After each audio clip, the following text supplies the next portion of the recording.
Bibi, ako ba rin to ang Bibi mo sa radyo at ngayon nga ay pinag-uusapan natin ang tungkol sa love standards. Ikaw ba Bibi, kung ikaw ang tatanungin, mahalaga nga ba yun? Mahalaga nga ba yung meron tayong basihan sa pagpili ng taong mamahalin natin? Or basis lang natin yun para ma-attract natin kung sino nga ba yung gusto mong mapasayo? Kaya naman ngayon ay pakinggan natin ang ilan sa ating mga Bibi na nagbahagi ng kanilang opinyon sa aking Facebook Messenger, DJ B-Boy Bibo, tungkol sa usaping ito. Simulan natin sa ating Bibi na si Chris Griffith. Chris. Hi! So, I've been into a lot of relationships, but as time passes by, and as per my personal experiences, my standards now when it comes to love life partners should be committed. Mapera, of course, kailangan yon. Should also accept my flaws, lalo na sa mental issues ko, and syempre, guwapo. Maghangad ka na ng standards, cause why not, diba? That's it. Love you, Jepo, and love you, DJ B-Boy Bibo. Sino si Jepo? Yun ba yung gusto mo, ay? Okay, totoo yan na dapat committed. Dapat tanggap yung mga flaws mo, 'di ba? Kasi ang hirap naman magmahal ng taong walang commitment sa'yo. Yung ayaw ng label, ay, may pinaparinggan yan. Tsaka dapat tanggap yung flaws mo. At ang mahalaga, matambok yung wallet, maraming pera. Dead joke lang. Diba totoo naman na magsiset ka na lang din ng standards? Bakit hindi mo pa taasan? Nasa sobrang taas yung hindi mo maaabot. Ngayon naman ay pakinggan natin ang ating Bibi na si Carl Geronimo. Carl. B-Boy Bibo, pagdating sa standard ng love, actually, ano lang yan, isa lang yan. Siyempre dapat yung malaki. Ay? Siyempre malaki. Malaki yung pagmamahal sa'yo. At siyempre dapat yung masarap.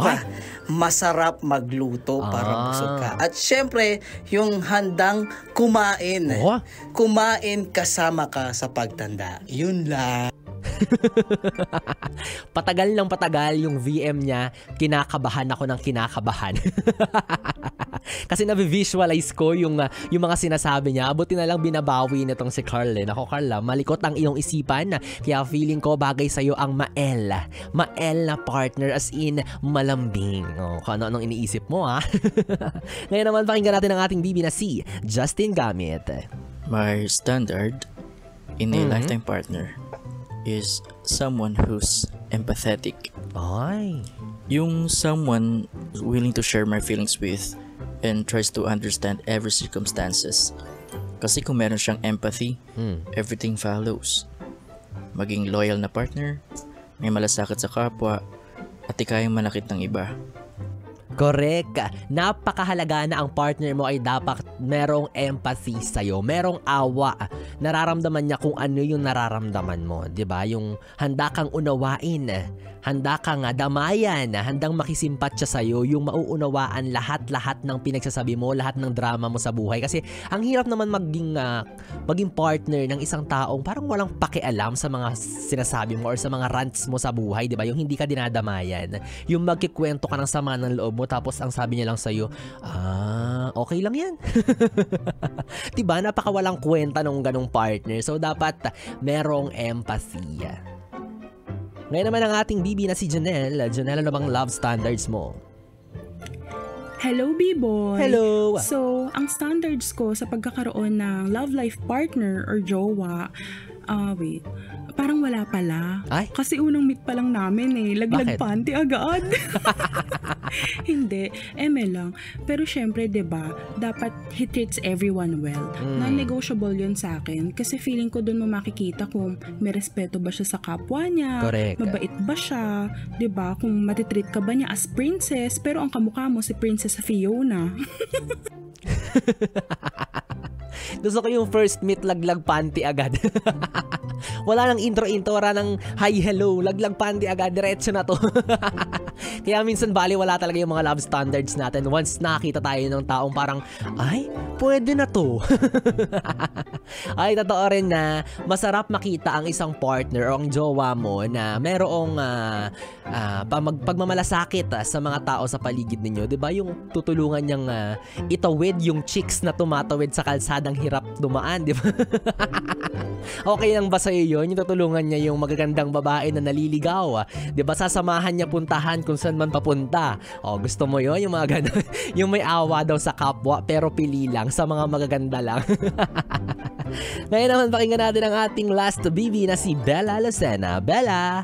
Kasi when it comes to love life standards, dili nagyud mag-set ng standards kay dili naman maganda. Chose pa ba? Kainis. Gusto ko yung parang nasa CR siya kasi may tubig-tubig pa akong naririnig. Tsaka akala ko si Rufa May Quinto yung yung nag-VM. Oy, grabe naman. So, ibig sabihin ba na kapag alam mong hindi ka kagandahan, wala ka ng karapatan mag-inarte pa? O, hindi naman ganun lon. Ano yun? Go lang ng go? Go, go, go? Parang si Rufa May Quinto. Alam mo, minsan okay lang naman. Baka kakaihi lang, sabi ni Kuya Diyos. Baka nga, o baka dun siya nag-VM, dun siya nag-send ng ng voice message kasi baka marinig siya ng partner niya. 'Di ba? Ayun nga, minsan hindi naman kailangan na i-level natin yung standard natin sa kung ano yung kaya natin. 'Di ba? I mean, kung ano yung level ng expectations natin, wag natin masyadong iset ng sobrang taas. 'Di ba? Kasi mamaya ang gusto mo pala update, 'di ba? Tapos ikaw hindi ka naman ganun. Make sure na you can give what you expect to receive. Sabi nga nila, 'di ba? Iayon ang pagiging mapili sa jowa sa itsura ng iyong mukha. Charot lang. Hindi, baka lang din kasi 'di ba masyado tayong nagmamataas yan. Mataas yung tingin sa sarili. Na gusto mo ganito, ganyan. Kaya kahit may binibigay na sa iyo yung tadhana, laging nauudlot kasi sobrang specific mo, sobrang gusto mo ganito yung detalye, gusto mo ganito ka detalyado. Ayan, kaya minsan nadidisappoint ka kasi hindi naman yun yung hiniling mo pero iba yung dumating. Tandaan mo lang din, Bibi, na minsan ang regalo ibinibigay yan sa atin in different forms or in different na balot pero parehas lang din yung laman sa kung ano yung hiniling natin. 'Di ba? Parang yung katabi mo ngayon, tignan mo, mukha lang yung hindi bagay sa'yo kasi mukhang bidang artistahin siya samantalang ikaw mukhang kontrabida. O, hindi ko sinasabing mali ang mag-set ng high standards. It's just that be considerate lang din minsan. Bigyan mo ng chance yung sarili mo na mag-try ng iba, na, 'di ba, na out of your league, na iba sa taste mo kasi mali mo nandun nga talaga yung para sa'yo. Okay? Okay. Ayan, maraming salamat sa ating mga bibi na nagbahagi ng kanilang opinion na para sa ating usapang love standards. Muli ako ang bibi mo sa radyo, DJ B-Boy Bibo, ang DJ na single, ready to mingle, basta walang label. Pwede mong makatabi hanggang mamayang alas 12 para sa ating BB Time na mag-iiwan ng awitin para sa mga mabababa lang ang standards pero wala pa ring love life. Kaya naman ang sabi nila gabi-gabi ay Lonely is the Night by Air Supply. Hatid sa iyan ng 101.1, yes, the best.